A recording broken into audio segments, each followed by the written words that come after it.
Jag älskar detta huset och tycker om det och det känns mycket konstigt att lämna det. Men allting har ett slut liksom det har en början.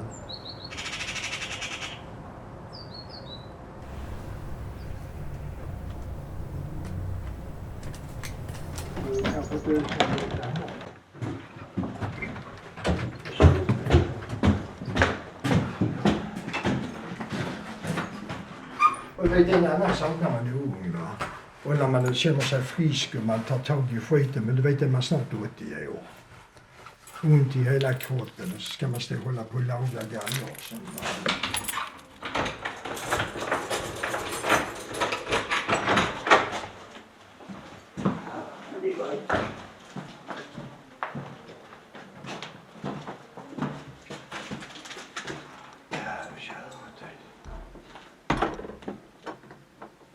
Ja, det är William Morris tapet. Beställde jag från England.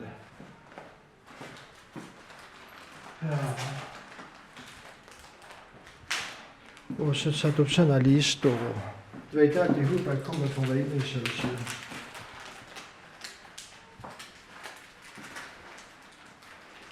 Och de panelerna sitter under, de kommer ner från Jerusalemsgatan. Där bakom när vi rev hela Karol City.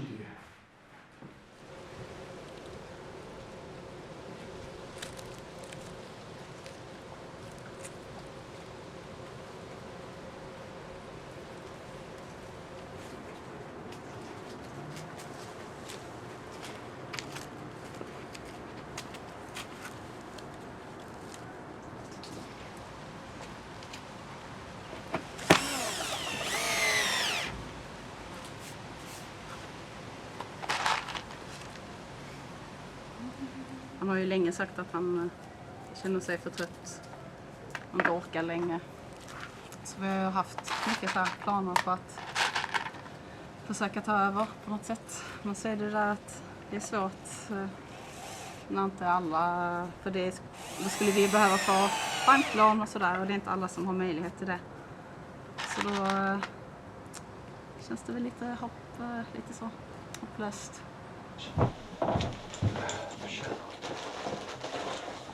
Nej, du vet jag frös och var så jävla kallt så jag fick ha flera tröjor på mig.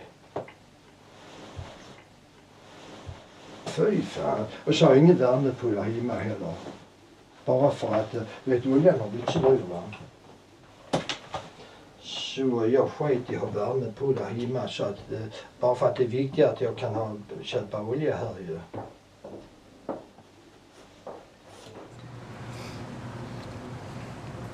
Men det är ju svårt. Bengt har ju haft jättesvårt att hitta någon köpare som har samma liksom, filosofi som honom.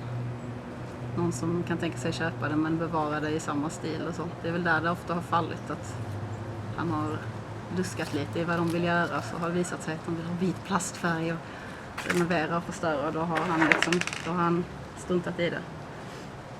Vi startade ju en förening, Sofielunds byalag, jag och min granne. Bara för att vi skulle stoppa husrivningarna här ju. Här hade vi Erik Svenning och i Stockholm hade vi Hjalmar Mer. Han ville riva hela Gamla stan. Så ett helvete mer jävla sossejävlar. När de sprang och lurade av gamla människor husen för taxeringsvärdena för att riva dem. När ni slängde ut Carl Lundin i hörnet av Nobelvägen och Bokgatan. Han stod och gråt i porten, han var över 80 år gammal när ni slängde ut han och satt själv och bestämde priserna, vad huset skulle kosta. Slängde ut en gammal människa. Det är vad ni har gjort.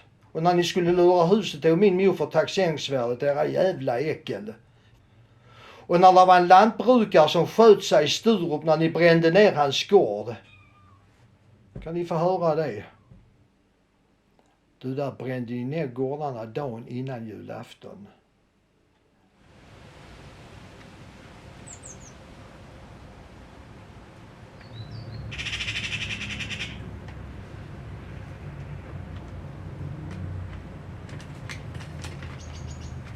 Men det är det som är fint med att bo här också.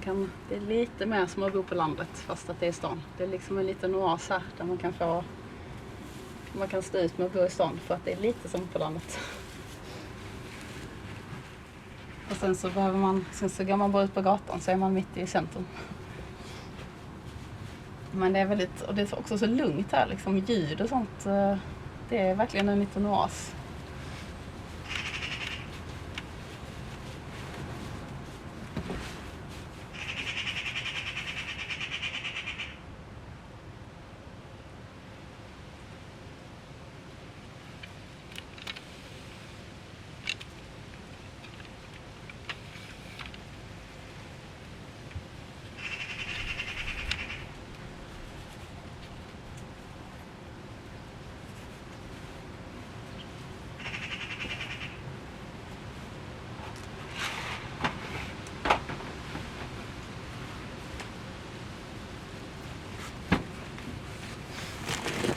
Och det finns ju inte så många sådana här ställen i Malmö heller. Så därför känns det så fint att det har fått vara kvar. Så man hoppas att oavsett liksom vem som köper det, att det ändå kan på något sätt behålla lite... Är det en katt där uppe?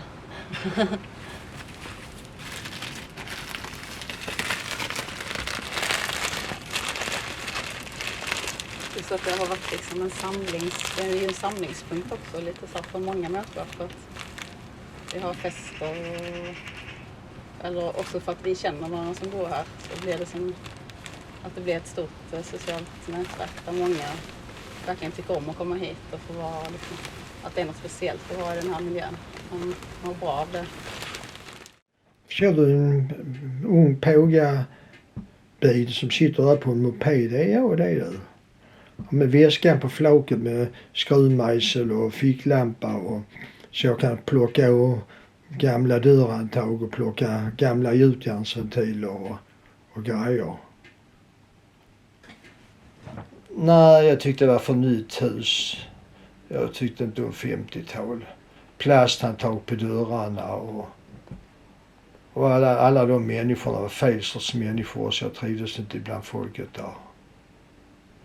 Nej, det var inte roligt att bo där. Och då sa min mor att hon skulle köpa ett hus. Jag ville helst att vi skulle köpa ett lite äldre hus, men de rev ju allting i Malmö. Allting skulle ju rivas ju. För det fanns ju väldigt fina hus i Malmö som var byggda kanske början på 1800-talet och så, med sådana för riktiga trevliga hus. Men det skulle ju rivas ju. Och köpte mor detta ju. Så har man bott sedan 1968. Sen har jag ju själv stått och murat om alla skorstenarna här och murat upp det uthuset där och så ju. Bara för att jag behövde någonstans att stå och ha förråd. Så blev det som ett litet kapell. Det såg ut som ett litet kapell. Ja. Så där har de fester in idag. Ja. Är det nu min telefon? Vad fan är det nu? Var har jag den? Vad fan är telefonen? Ja, det är väl mycket med allting.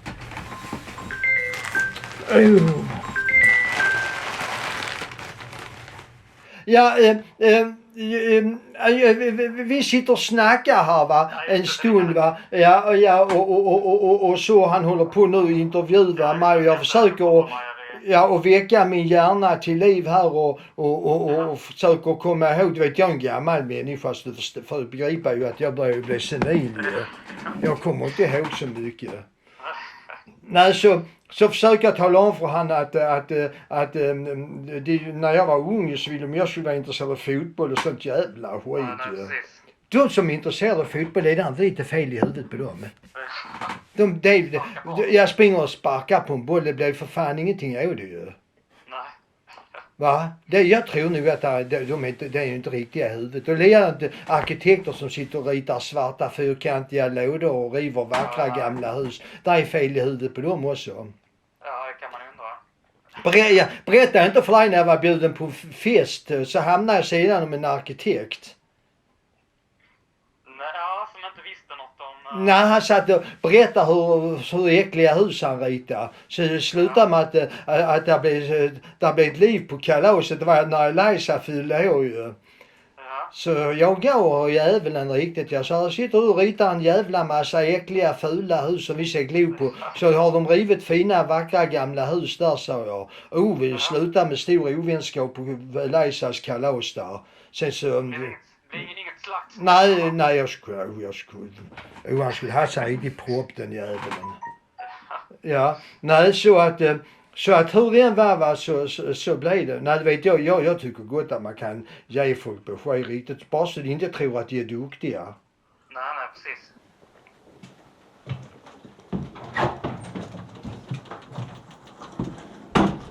Ja, vi kör till när vi snackar arkitektur och sånt nu ju. Ja, ni är inte klara? Nej, är det din far eller? Det är Bengt, hyresvärden. Ja, jag ska föreställa det. Bengt har byggt det huset. Är det sant? Var det på 60-talet? Ja. Det är inte dåligt alltså. Och så är det hemkört för flakgammoppen nu. Är det det? Ja. Ja, det var många vändor fram och tillbaka. Förskott kommer från en gammal gård i Hjärup. Det runda där. Ja. Och det var så roligt för vi fick ta gården i slutet innan vi rev det. Fick staten ha den och så hade vi loppis där. Så sa jag till pågarna, när vi inte öppet vill jag ha, ni ska riva gården. Så vi knackar ut det till dig, så de klättrar fram mig upp och plockar ner det till mig.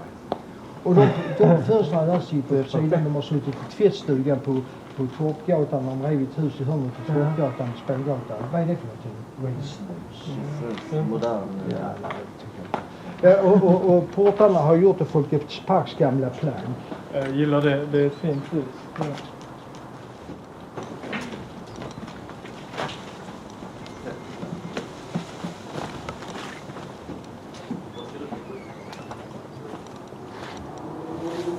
De där va?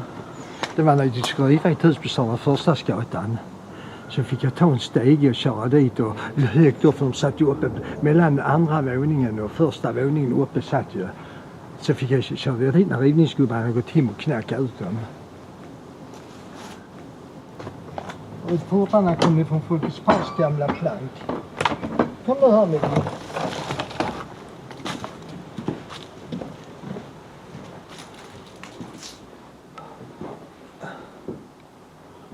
Ja. Och det är först kommer ifrån Torngatan ute på backarna. Sen är det, har jag gjort så med pelare där under. Det var när de rev ner en gammal balkong på Regementsgatan. Samlingen i lader, till mal och mått skulle näten, och tjuvar viljen bryten sig in. Och så valven har jag gjort. Ja. Så jag hade en gammal lykta som hängde här uppe. I den. De trodde ju aldrig att det skulle bli ett hus när jag stod där och klappade. De sa det blir ingenting av det, sa de. Så hela tiden var det så, folk var så negativa. Det blir inte något av det, sa de. Skitet håller på med. Det begriper du väl att det kan inte du göra, så det måste man gå och lära för att göra. Du har inte gått in och lära, så du kan väl inte mura. Ja, alltså det var sånt hela tiden. Alltså vad jag inte tog mig för, så var det ju så lent när man ville spela fiol. Ja, det begriper du, det kan inte du göra.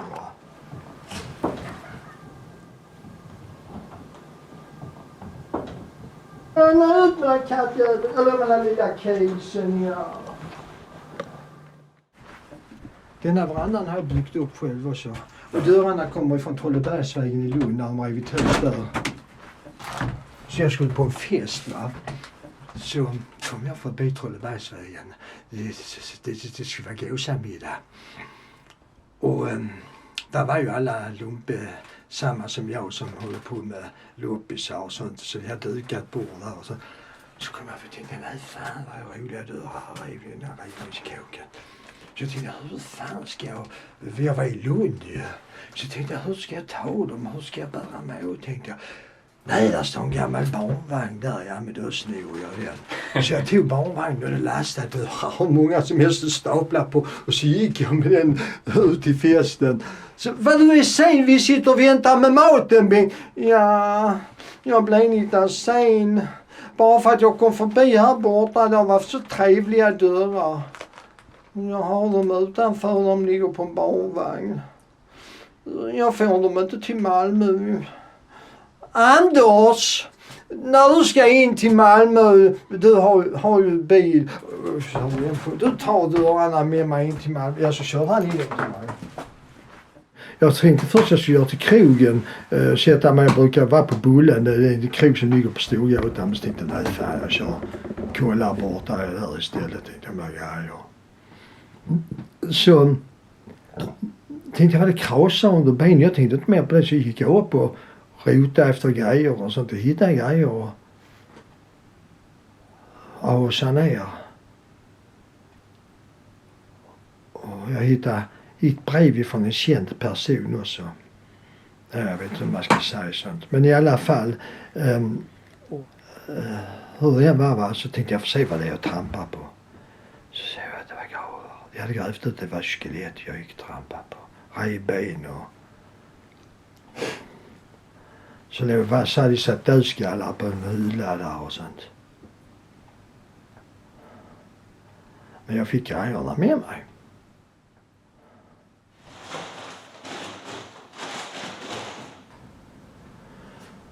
Så hade jag en fiol som jag köpte i pensionskammaren. Ja, så blev det så att jag lyssnade på andra när de spelade. Och så frågade jag en som var violinist om man skulle hålla i fiolen. Så förklarade han för mig att håll aldrig så, utan håll så, sa han, om du ska spela lägesspelning och visa vilken stråkföring man ska ha och sånt. Så satt jag här och kämpade och tänkte, ja, men jag kan ju inte noter. Ja, men sa han, det kan du väl lära dig? Ja, men kan jag inte lära mig? Men jo, men själv jag klarar av det. Och lära mig noter så kan liksom ta ut låtar och sånt. Jo, det är loppsnä på Stortorget när jag satt där och sålde skit. Ja, så mycket bilder alltså. Det är ju när vi gjorde opera på Pildammsteatern. Och där är Eliza Halvegård, hon som broderar i pärlor och jobbar på museet. Och där är jag och det. Ja. Men det är bara det jag saknar ju mina vänner ju som inte lever längre. Förr var här ju alltid folk. Vi träffades där och satt och lirade låtar, satt och spelade och sånt. De är ju borta ju. De finns ju inte längre ju. Kom de och hämtade mig. Ja, nu ska vi på spelmansstämma, Bengt, sa de. Och hämtade de mig. Jag hade ju ingen bil ju. Så åkte vi på spelmansstämma och sånt ju. Ska jag ta Skammarbergvisan? Alltså det är en visa, det var en arrendegård som var under Torup. Och de var ju inte snälla på den gården där, så där gjordes ju en nidvisa. Och den går så här. Ja, mycket har jag vandrat i städer och på land, men när jag kom till Skammarp så råkade jag för fan. Faderittan lej, faderi, fadiockamo, faderikan faller i lej. Men när jag kom till Skammarp så råkade jag för fan. Till vänster ut i porten där står en svart och hung. Han skäller lik patronen ut i en morgonstund. Faderittan lej, faderi, fadiockamo, faderikan faller i lej. Men när jag kom till Skammarp så råkade jag för fan.